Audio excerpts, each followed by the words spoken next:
Hi guys, so lalakad tayo ngayong gabi. Kailangan nating maka 4 kilometers na walking. Let's go! So guys, habang naglalakad-lakad tayo, iniisip namin kung saan tayo magka-camp na next. Saan tayo magka-camp na next? Sa? Baguio daw guys, masyadong mahal ang gas. So baka hindi namin kayanin ngayon ang Baguio. Ang full tank ng Montero ngayon guys ay nasa 6,000 pesos. Dati nasa 3,000 lang siya.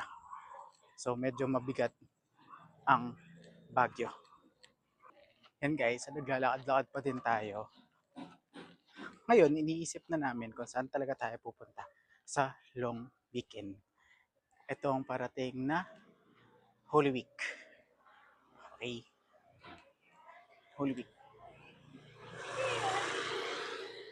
So far, ang napupuntahan na natin na naka-video ay Cool Breeze campsite saka yung Kawayan Forest Camping Resort. Episode 1 saka episode 2.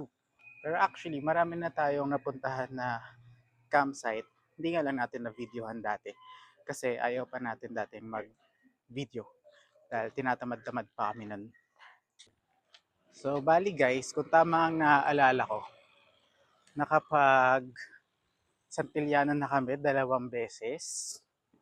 Nakapunta na rin kami sa Blue Turtle Cove sa Bataan. Tapos, nakapunta na rin kami sa Ilog Kamalig. Meron pa kami napuntahan before. Hindi ko lang maalala yung pangalan kasi wala siyang pangalan.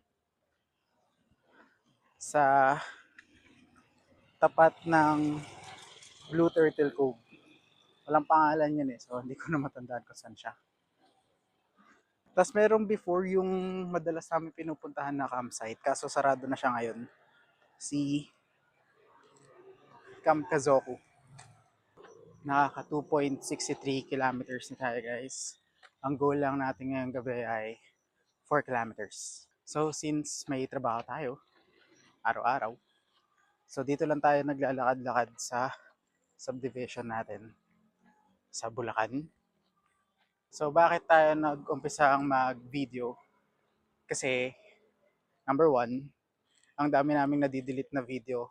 Tapos sayang lang, yung mga ibang travel hindi nare-record or hindi na natatabi. Number 2, kasi ganun din, every week, maalis din naman kami. Every week, pupunta kami sa campsite. So bakit hindi pa namin i-video, di ba? Saka, since lagi kami naghahanap ng campsite, minsan nag-check din kami syempre sa YouTube kung ano yung mga reviews. Ang nangyayari, yung ibang chine-check namin, kulang yung mga binibigay nilang details. Kasi yung mga ibang nagvi-video, pinapakita lang nila yung mga magagandang part. Pero hindi naman nila ina-highlight minsan na yung hindi ganun kaganda, katulad nung wala palang signal. Nag 3 days, 2 nights kami, wala palang signal doon. Pero maganda naman yung site. Pero yung mga ganun kasi, di ba, minsan gusto natin siyang malaman para at least pag pumunta tayo dun sa campsite na walang signal, prepared tayo. So guys, nakaka 3 kilometers na tayo. 1 kilometer na lang. Kaya pa ba? Guys, nakaka 3.73 kilometers na tayo. So, unti na lang. Ma-achieve na natin ang 4. This weekend guys, sa Connor Woods tayo sa Norsagaray magka-camp.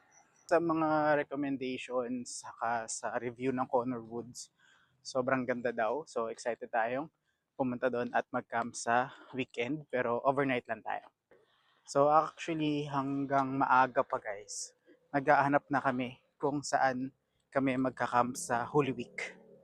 Kaya baka meron kayong mga alam pa dyan na campsite na pwede nating puntahan sa Holy Week. Yung malamig guys. Guys, naka 4 kilometers na tayo.